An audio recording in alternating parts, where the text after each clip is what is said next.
Is this thing on? Welcome back to Big Mouth and fancy seeing you here in June. I'm very welcome, my friends, and especially my enemies. Come in, sit down, no touching. I don't do the touching.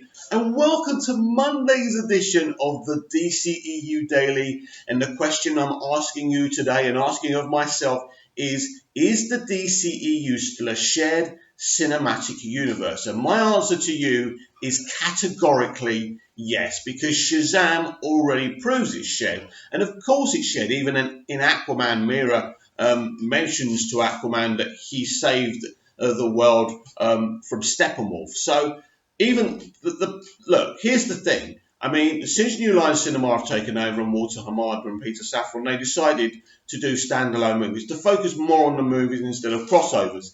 Now, obviously, Batman v Superman and Man of Steel were very, very interconnected. Batman was in Suicide Squad. We saw the Bruce Wayne kind of truck at the beginning of Wonder Woman, but there was still a shared element about that. Not a massive one, by the way, and because Suicide Squad and Batman v Superman were so divisive, they decided they wanted to do Wonder Woman standalone, and you can't really blame them.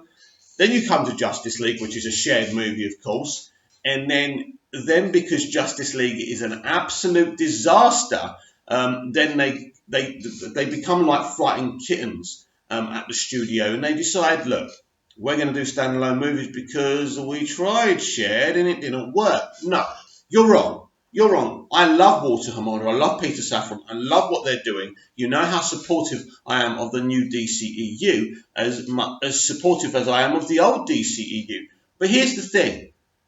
Look, the DCEU originally in its inception wasn't divisive because it was a shared universe. And it makes me laugh when people say, oh, well, they tried to be like Marvel and they failed. No, the way they tried it was wrong, but they could have got away with it. I'm not saying I wanted a lighter MCU universe for the DCU. What I'm saying is, if they allowed Joss Whedon to do his own thing and not cut another man's work to pieces and try and pass it off as his own, then maybe they could have done the MCU thing successfully. So it's not like they tried it in the right way and it failed. They tried it in a stupid way. In terms of the shared universes work. Shared universes mean buck. We've seen it with the MCU. We've seen the point that you go and watch an MCU standalone film. You watch a Thor movie and you can see the Incredible Hulk. You watch a Spider-Man movie and you can see Tony Stark. Now, I might not always agree with those crossovers, and I think it steals from the character who's got that standalone movie, that character movie, but it works. And the thing is, ever since Smallville, and I started doing my Smallville the Saviour of Superman videos, which is coming up after this video later on today, Smallville really captured this beautifully. We had a lot of crossovers on Smallville, lots of introductions to brand new characters, and people gobbled it up. One thing with Smallville, though, it earned the right to introduce those DC characters. You didn't see them in the first 2 or 3 seasons, first few seasons. But the point is, the point I'm making is that crossovers and interconnectivity work. It works for the MCU. It's the major reason the MCU has been a success. It's no surprise that the early films, both Iron Man films, the first Captain America, the first Thor, are not particularly loved by the MCU audience. I think they're really, really good, solid films. I actually think they may be better than their later efforts. But the point being, the reason people love this franchise and it became really mainstream and successful is because the Avengers movie got it right, and then it kept on crossing over characters, and it really, really has worked for them ever since. It's what people want to see. So it's not necessarily that we need the DCEU to be an MCU bright, inspirational, kiddie universe. No, that's not the point. It can do what it wants to do. I think it will be lighter in places, and that's right. It'll have lighter movies and darker movies. A variety and a balance is what we want to see, rather than the same thing. Oh, dark doesn't work and light does, or light doesn't work. And we don't want that. We've been there with Avengers and The Dark Knight, where people are telling us what we should have now because of one really good film, 1 or 2 really good films, right? Whether it's the Avengers, first Avengers, or The Dark Knight movie. The point is, it's not about tone. People want to see interconnectivity. Now, the original plan was that they were going to have Batman in Aquaman, right? That we knew that that's what Zack wanted to do. Now, after Zack left, there was an original plan by Jeff Johns to have Superman cameo in every single movie. Once Jeff Johns was, let's just say, removed, that idea went, which of course is a really, really big shame. It is a really big shame because, as I say, interconnectivity is really, really important. And we haven't seen Superman since Justice League. It's nearly 2 years now, and that's as big of a tragedy as not having WB released the Snyder Cut yet. Superman is important, and I think he should be the kind of Tony Stark. If you ain't going to do it with Bruce Wayne, do it with Superman. Have him cameo in each movie. You know, Superman's the biggest hero in the DC universe, for crying out loud. But this is what happens when you make a mistake in such a disaster like Justice League, because Justice League isn't just a movie that didn't make bank. Justice League is a movie. Justice League is an embarrassing movie. Justice League has terrible CGI.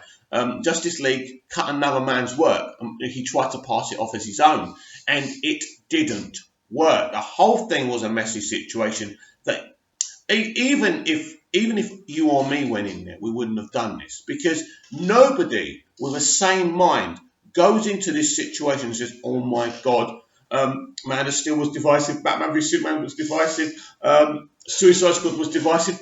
I know what we'll do. We'll sack the director, we'll cut his movie to bits, and we'll just add a few scenes, and it will be fine. It will just be like an MCU movie. We'll get Joss in because he did Avengers and everybody loves him, and he'll turn it into the first Avengers. We'll make $2 billion. You know, Bob's your uncle, Fanny's your aunt. Well, quid's in. We can all forget about Zack Snyder. No. Because what happened was the opposite. What happened was what they didn't want to happen, where everyone's obsessing about the Snyder Cut now. That's not what they wanted. So this is the problem with the interconnectivity right now. It's interesting, though, isn't it? Because in Aquaman, we had, like, just Steppenwolf mentioned by Mira. But then Shazam had all this interconnectivity, which was obviously purposely done. And this is what I'm saying now. I think a lot of people have got this wrong because they keep on, because the media now have grabbed onto this, that the DCEU wants to be more standalone and not interconnected. I don't think that's right. I think they'll be interconnected when there's an opportunity to be so. And I think the great opportunity was Shazam, and the next opportunity is definitely the Flash movie, because we remember those rumours about Cyborg cameoing in the Flash movie. In fact, it was more than a cameo. It was Cyborg and Flash sharing the adventure together, which is nuts for a standalone Flash movie. Now, what we know about this Flash movie is very little. We know it's going to be a darker movie. This is why Goldstein and Daly were removed from the project. Let's just say Ezra Miller removed them from the project.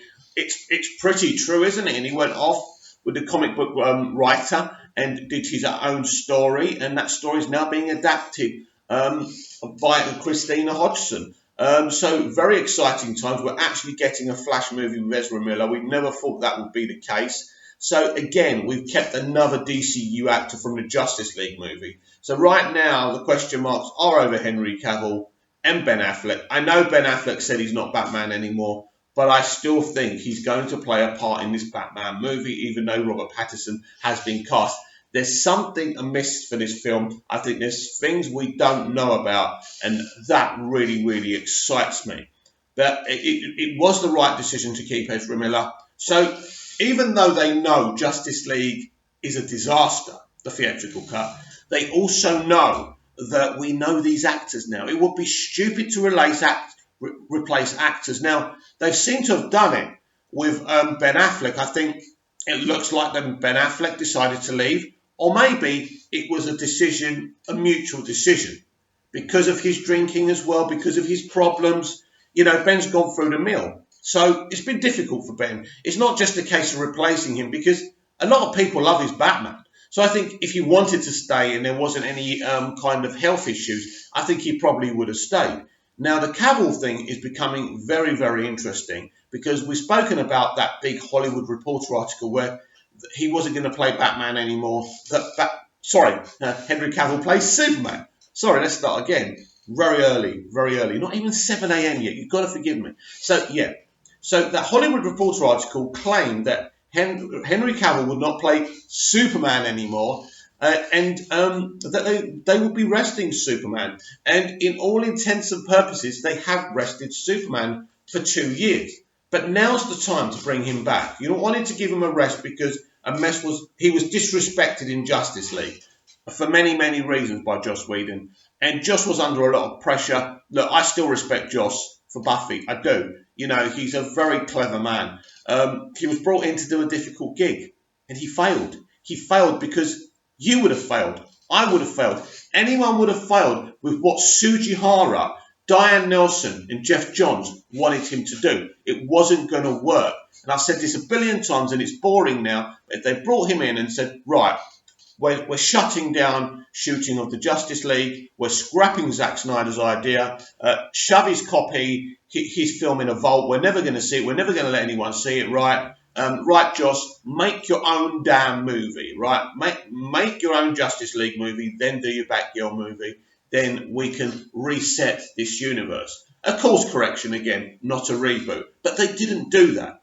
And this is the situation. But now, only Warner Brothers could have done this. But Warner Brothers somehow have been able to fix the mess of Justice League without releasing the Snyder Cut, which is very, very interesting if you think about it. So people love Aquaman, people love Shazam, people are very excited for the Joker movie. There's a lot of negativity flying about for Birds of Prey, but I think it's fake outrage, and I think this is going to be an excellent movie, and I'm really excited. Next year's going to be massive for us. If you're a DCEU fan, you know, it's the year of the Gills, isn't it? And I'm excited about that because it's not virtue signaling Gills. It looks like two really amazing films. Well, I've seen Wonder Woman 84. I've seen a version of it, and not a finished version. It wasn't all edited together. It didn't have music or anything, but the test screening was very interesting, and it had a very interesting reaction, very positive reaction as well. But so next year's massive. So this is what I think. Yes, the DCEU is an interconnected shared universe, but some films will be closed in as standalones, and some films will embrace the universe. I think that's better than what the MCU do. Again, it's about variety and balance. We want that. We don't want to go into every film knowing there's going to be a crossover. And you know what? If there's going to be cameos and crossovers, maybe don't tell us. Make it a surprise. I know you want to plug it. I know they want to plug it for more box office, and they probably would tell us. But I think it would be more exciting if we didn't know Cyborg's going to be in The Flash. So, and I still have this theory that Flashpoint is going to be the Flash movie. I just got this feeling they're going to go back to doing Flashpoint. So keep it here to find any more news. So what do you think? Please comment down below. Please like, share and subscribe. Let me know down below in the comments down below. Do you agree with me? Is the DCEU still a shared cinematic universe? Or, since Hamada has come in, isn't it shared anymore? I think it's shared. When I watch it, I think about all the films, and they all seem from the same universe, especially Shazam. Shazam did a great job of saying, for me, Shazam was the film that said, right, we're making a light, fun film for the family, but it was like Warner Bros. Was saying, we're proud of Man of Steel, and we're proud of Batman v Superman, so shut it. And that's the impression I got from the Shazam movie. So absolutely, the DCEU is a shared cinematic universe, and I couldn't be happier about that.